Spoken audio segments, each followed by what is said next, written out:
እግዚአብሔር ድማ ንሙሴ ኣብ ዓይነይ ጸጋ ረኺብካ ብስምካ ኸኣ ፈሊጠካ እየ እሞ እዚ ዝበልካዮ ነገር ክገብሮ እየ በሎ።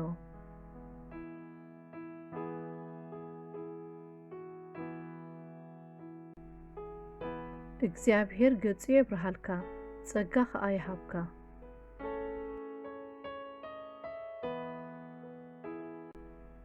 ጐይታዬ ንስኻ ግና መሓርን ጸጋውን ዓቃልን ብሳህልን ሓቅን ዓብዩ ኣምላኽ ኢኻ። ኣብ ርእስኻ ዘውዲ ጸጋ ክትደፍኣልካ ዝጸበቐ ኣኽሊል ከኣ ክትህበካ እያ።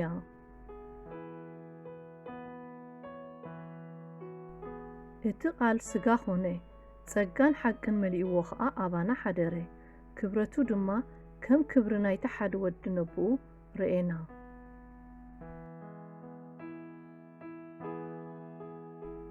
ሕጊ ብሙሴ ተዋሂቡ እዩ እሞ ጸጋን ሓቅን ግና ብኢየሱስ ክርስቶስ መጸ እምበኣርከ ንሕና ኹላትና ካብ ምልኣቱ ጸጋ ኣብ ልዕሊ ጸጋ ተቐበልና።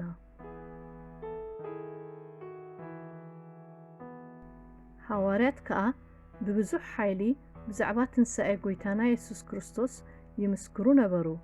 ኣብ ኩሎም ከኣ ዓብዩ ጸጋ ነበረ።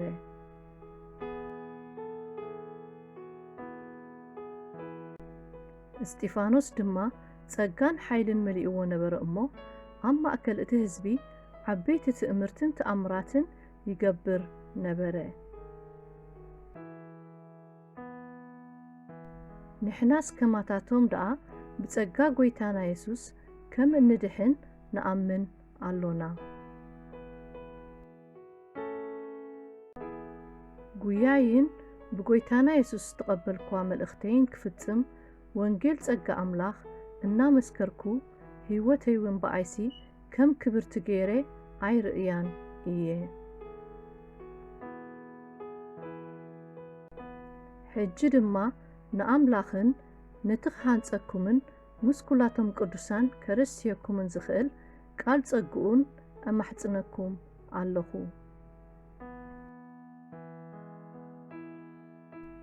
ኣብ ሮሜ ንዘለኹም ጽዋዓትን ቅዱሳንን ፍቑራት ኣምላኽ ኩላትኩም ካብ ኣቦና ኣምላኽን ካብ ጐይታና ኢየሱስ ክርስቶስን ጸጋን ሰላምን ይሃልኹም።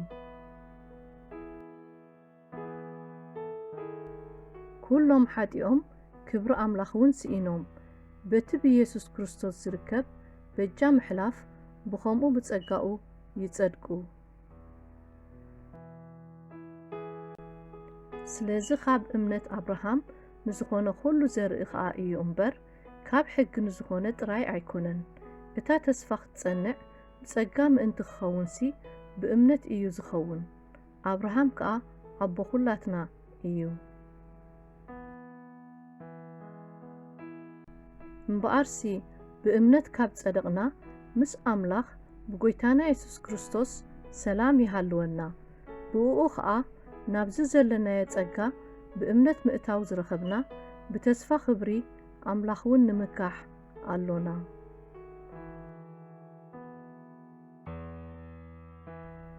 ግናኸ እቲ ውህበት ጸጋ ክንድቲ ኣበሳ ኣይኮነን። ብኣበሳ ሓደ ሰብኣይ ብዙሓት ሞይቶም እዮም እሞ እቲ ጸጋ ኣምላኽን ውህበቱን ብጸጋ እቲ ሓደ ሰብኣይ ማለት ኢየሱስ ክርስቶስ ናብቶም ብዙሓት እምብዛ ይዓዝዝ እዩ። እቲ ውህበት ከኣ ብመጠን እቲ ሓደ ሓጢኣት ዝገበረ ሓደ ሰብኣይ ኣይኮነን። ፍርዲ ካብ ሓደ ንኹነነ መጸ። እቲ ውህበት ጸጋ ግና ካብ ብዙሕ ኣበሳ ንምጽዳቕ መጸ። ሞት ብኣበሳ እቲ ሓደ በቲ ሓደ ካብ ገዝአ እቶም ትርፊ ጸጋን ውህበት ጽድቅን እትቐበሉ ኸኣ በቲ ሓደ ኢየሱስ ክርስቶስ ኣብ ሕይወት ኣዝዩ ብዙሕ ክገዝኡ እዮም።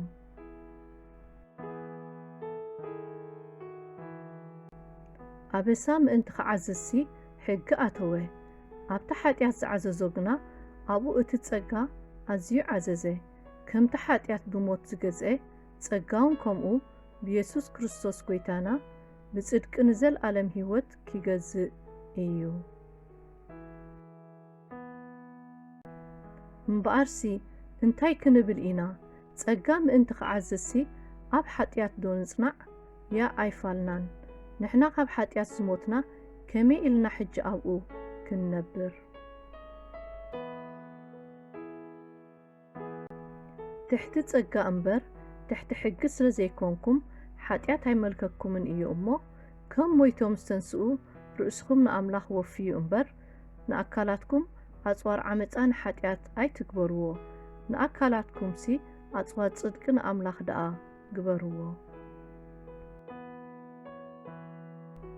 ብጸጋ ካብ ዝኸውን ግና እምበኣር እስከ ካብ ግብሪ ኣይኮነን። ብዘይ እዝስ እቲ ጸጋውን ጸጋ ኣይከውንን። ካብ ግብሪ ካብ ዝኸውን ግና ደጊም ጸጋ ኣይኮነን። እንተዘይኮነስ እቲ ግብሪውን ግብሪ ኣይከውንን እዩ። እቲ ዘለኽዎ ግና ብጸጋ ኣምላኽ እየ ዘለኹ። ካብ ኩላቶም ዝበዝሕ ደኣ ጸዓርኩ እምበር እቲ ንኣይ ተዋህበ ጸግኡ ከንቱ ኣይኮነን። እቲ ምሳይ ዘሎ ጸጋ ኣምላኽ ደኣ እዩ እምበር ኣነ ኣይኮንኩን።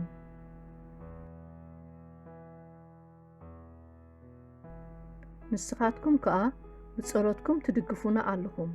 ከምኡውን ሳላ እቲ ብብዙሓት ሰባት ዝረኸብናያ ውህበት ጸጋ ብዙሓት ሰባት ብዛዕባና ከመስግኑ እዮም። ትምክሕትና ብጥበብ ስጋ ዘይኮነስ ብጸጋ ኣምላኽ ከም እተመራሕና ንሕና ኣብዛ ዓለም እዚኣ ምናዳ ኣባኻትኩም ብቕድስና ኣምላኽን ንጽህናኡን ከም እተመላለስና እዚ ናይ ሕልናና ምስክር እዩ። ከዓበት ጸጋ ምእንቲ ክትረኽቡ ኸዓ በዚ ተኣሚነ ቅድም ናባኻትኩም ክመጽእ ደሌኹ።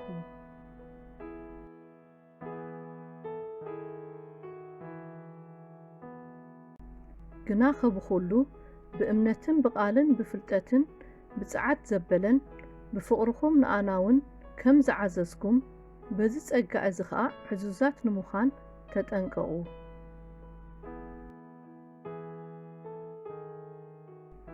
ጸጋ ጐይታና ኢየሱስ ክርስቶስ ትፈልጡ ኢኹም እሞ ንስኻትኩም በቲ ድኽነቱ ምእንቲ ክትህብትሙ ሃብታም ክነሱስ ምእንታኻትኩም ደኸየ።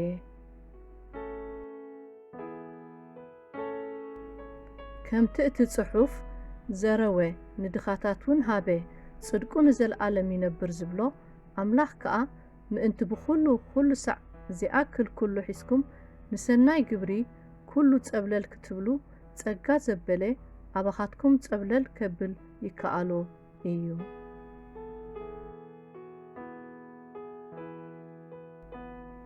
እዚ ኻባይ ኪርሕቕ ብዛዕባ ዝን ጐይታ 3 ሳዕ ለመንክዎ። ንሱ ኸዓ ሓይለይ ብድኻም እዩ ዝፍጸም እሞ ጸጋ ይኣኽለካ በለኒ።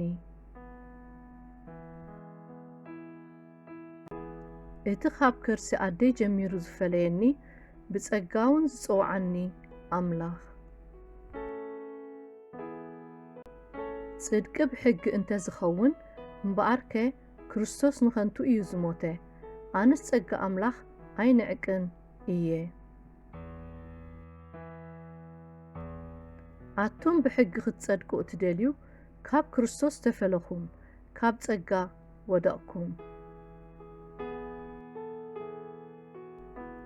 በቲ ፍቕሩ ብኡ ዝጸገወና ንውዳሰ ክብሪ ጸጋኡ ብፍታዊ ፍቓዱ ብኢየሱስ ክርስቶስ ንርእሱ ውሉድ ክንኮኖ ቀደም መደበና። ብኡ ብደሙ ምድሓን ማለት ከምቲ ሃብቲ ጸጋኡ ሕድገት ኃጢአት ኣሎና።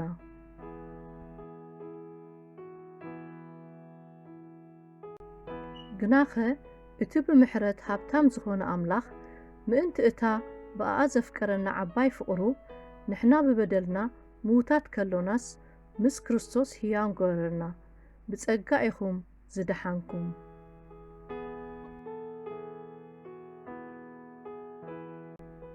ሓደ እኳ ኸይምካሕሲ ካብ ግብሪ ኣይኮነን እሞ ብእምነት ብጸጋ ኢኹም ዝደሓንኩም። እዚ ኸዓ ውህበት ኣምላኽ እዩ እምበር ካባኻትኩም ኣይኮነን።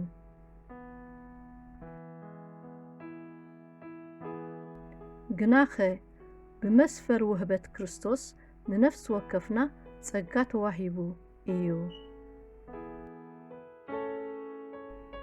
ንነፍስ ወከፍ ከም ዝግባእ ከመይ ጌርኩም ክትምልሱ ምእንቲ ክትፈልጡ ዘረባኹም ብጨው እተቓመመ ኩሉ ሳዕ ብጸጋ ይኹን።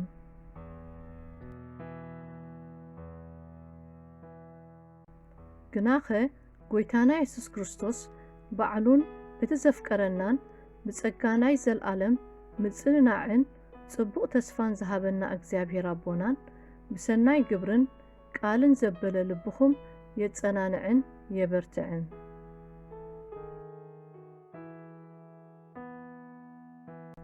ጸጋ ጎይታና ምስቲ ኣብ ክርስቶስ ኢየሱስ ዘሎ እምነትን ፍቕርን ብዘይልክዕ ዓዘዘ። ክርስቶስ ኢየሱስ ነቶም ኣነ ዝቐደማዮም ሓጣን ከድሕን ከም ዝመጸ እዚ ቃል እዚ እሙን እዩ፣ ምቕባሉ እውን ብኹሉ ግቡእ እዩ።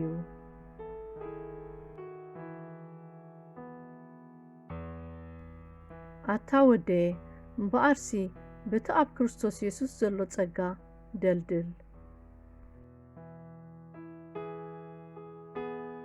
ኣምላኽ ብፍቓድ ርእሱን በቲ ብክርስቶስ ኢየሱስ ቅድሚ ዘመናት ዓለም እተዋህበና ጸጋን ኣድሓነና።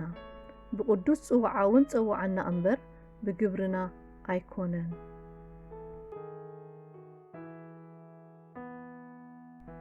ጸጋ ኣምላኽ ተገሊጹ እዩ እሞ ንኹሉ ሰብ እውን ምድሓን ኣምጺኡ።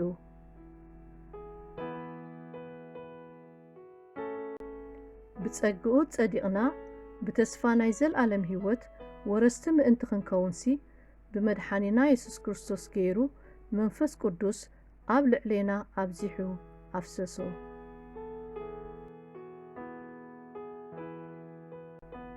ነቲ ብምኽንያት ስቅያት ሞቱ ካብ መላእኽቲ ገለ ቁሩብ እተታሕተ ኢየሱስ ግና ብጸጋ ኣምላኽ ኣብ ክንዲ ኩሉ ሰብ ሞት ምእንቲ ክጥዕምሲ ኣኽሊል ክብርን ግርማን ተኸሊሉ ንርእዮ ኣሎና። ስለዚ ምሕረት ምእንቲ ክንቅበል ብጊዜ ጸበባውን ረድኤትና ዝኸውን ጸጋ ክንረክብ ብትብዓት ናብ ዝፋን ጸጋ ንቕረብ። ሓደ እኳ ካብ ጸጋ ኣምላኽ ከይጐድል ንብዙሓት ዘይርክስ ገለ መሪር ሱር በቒሉ ከየጨንቐኩም ተጠንቀቑ።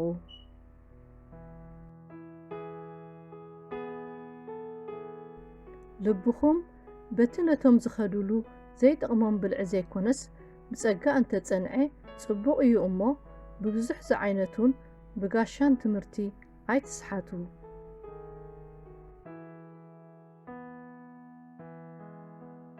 ንሱ ግና ኣብዚሑ ጸጋ ይህብ።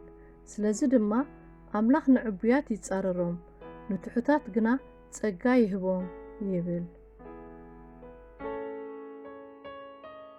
እቶም ብዛዕባ እቲ ንኣኻትኩም እተመደበ ጸጋ እተነበዩ ነቢያት ብዛዕባ እዚ ምድሓን እዚ ደለዩን መርመሩን።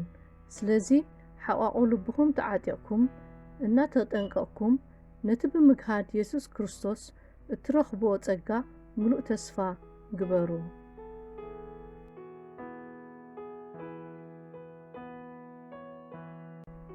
ኣቱም ሰብኡት ጸሎትኩም ምእንቲ ኸይዕገት ከም ምስ ድኽምቲ ፍጥረት ከም መዋርስትኹም ንጸጋ ሕይወት ጌርኩም እናኽበርኩምወን ከምኡ ምስ ኣንስትኹም በእምሮ ንበሩ።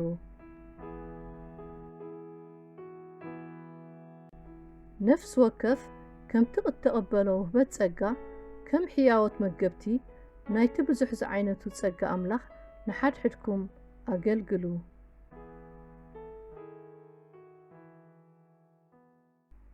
ኣቱም መንእሰይ ከምኡ ነቶም ዝዓቢኹም ተገዝእዎም። ኣምላኽ ንዕቡያት ይመዓዓቶም፣ ንትሑታት ግና ጸጋ ይህቦም እዩ እሞ ኩላትኩም ንሓድሕድኩም ምእንቲ ክትግዝኡ ትሕትና ተዓጠቑ።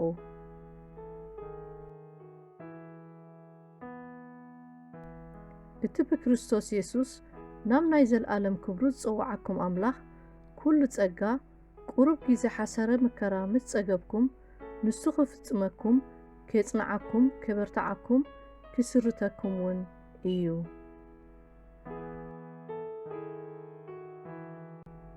ብፍልጠት ኣምላኽናን ጐይታናን ኢየሱስን ኣባኻትኩም ጸጋን ሰላምን ይብዛሕ።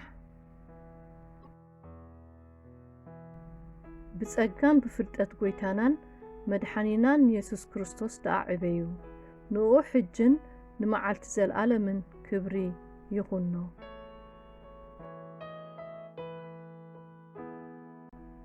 ገለ ሰባት ካብ ቀደም ነዚ ፍርዲ እዚ እተጻሕፉ ፍርሃት ኣምላኽ ዘይብሎም ነቲ ጸጋ ኣምላኽና ናብ ርክሰት ዝልውጥዎ ነቲ ሓደ በይኑ ገዛእን ጐይታናን ኢየሱስ ክርስቶስ ዝኸሕድዎ ስሉኽ ኢሎም ኣትዮምኹም ኣለዉ።